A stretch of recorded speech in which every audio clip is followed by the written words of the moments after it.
Hey, Dr. Jet, my name's Olivia. I believe I'm in group 8. My partners are Kayla and Taylor, and our myth was number 15, I believe, and its intelligence tests are biased against certain groups of people.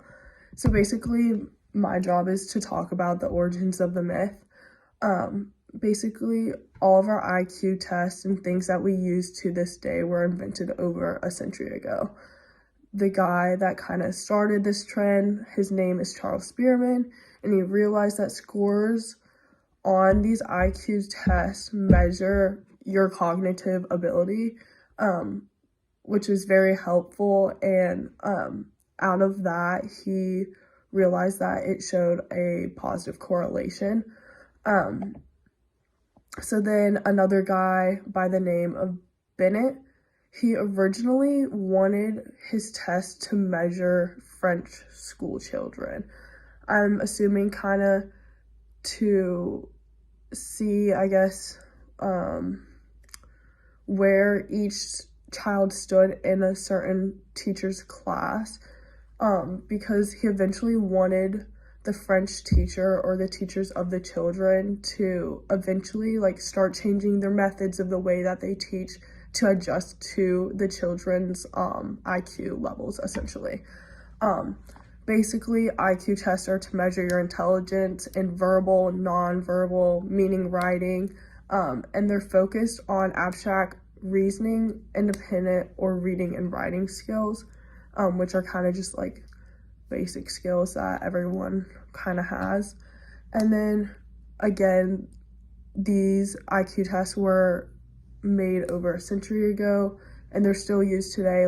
All of us had to take an SAT or an ACT to help with getting into college and stuff like that. Today I'll be talking about the video link and my slide on how IQ tests are not biased, which is basically combating resistance. And the video definitely helped detail more about what I talked on my slides, so I will be focusing more on that today. But one thing I did put in my slide is and the video kind of made it more narrowed out and explained why IQ tests aren't biased towards a certain person. A main point is it basically helps figure out their past achievements and what they would achieve in the future. And it also can help, they have a bell curve, and there is a control group that they use to kind of base off other people's tests. And that can help a lot with people that may have a disability, and it can help them figure out what they need to do to take those steps to help that person.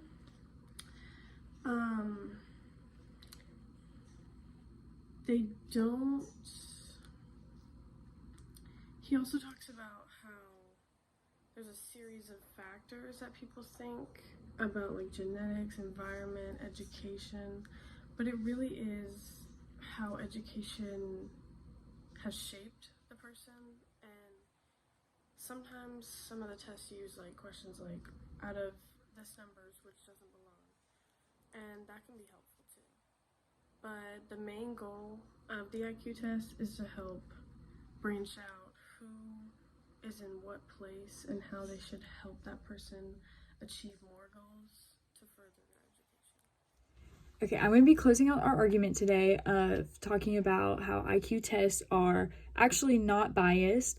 According to our research and our final, kind of thoughts, we have gathered that IQ tests really just talk about cognitive abilities. They test kind of more on the realm of nature more than nurture. So it's not about things that you've learned or things along that line. It's kind of more what you pick up and what you know throughout growing, in a sense. It's not pressed by others around you, so it's not very opinionated. We have also discussed that IQ tests are based off of educational backgrounds. So it is more likely that those who have a better education background, who went to more schooling, who attended better schools, they most likely have a higher IQ test score, but that doesn't necessarily mean it has anything to do with their social or their physical abilities, and it has, nothing to do with anything about who the type of person is. It's just more of what kind of opportunities they got based on education purposes. I would also like to mention that we have come to believe that many think that IQ tests are based on actual intelligence, but we've learned that you actually can't measure intelligence, and that IQ tests actually just measure someone's ability to adapt and intake knowledge. So you'll see that IQ tests don't really test a lot about the things that it's not really like trivia. It's, it's deeper level material that you are tested on.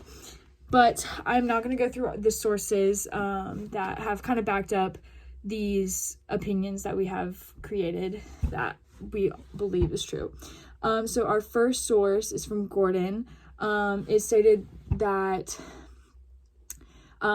he has tested and studied social groups and has found no evidence that IQ tests artificially understated individuals' social and physical status.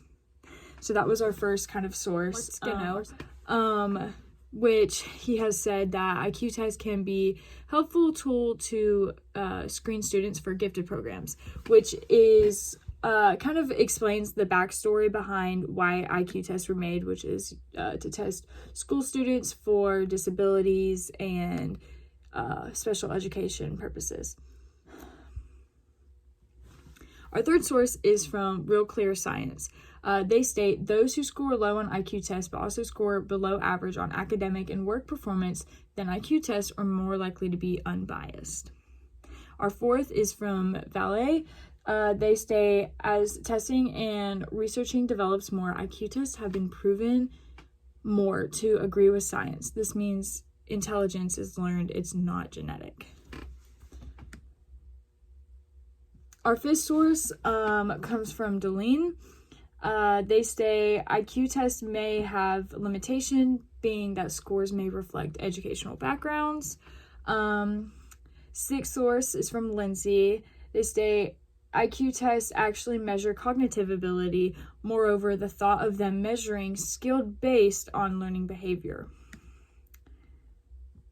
Our seventh source is from Weiss. They say IQ tests stop the debate over adaptive and hereditary behavior. They measure knowledge along with interactive variables, causing the test to be unbiased towards those who take the test. Our eighth source is from Farham. They say this is a study done to examine myths of intelligence and its prevalence. There is no demographic or personality correlations that affected the ending IQ scores in the research study.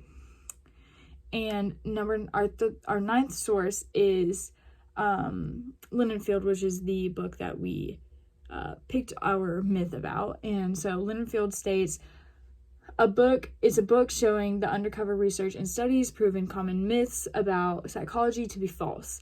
This book proves that studies continue to prove the thought of IQ test being biased to be a complete myth. So that kind of wraps up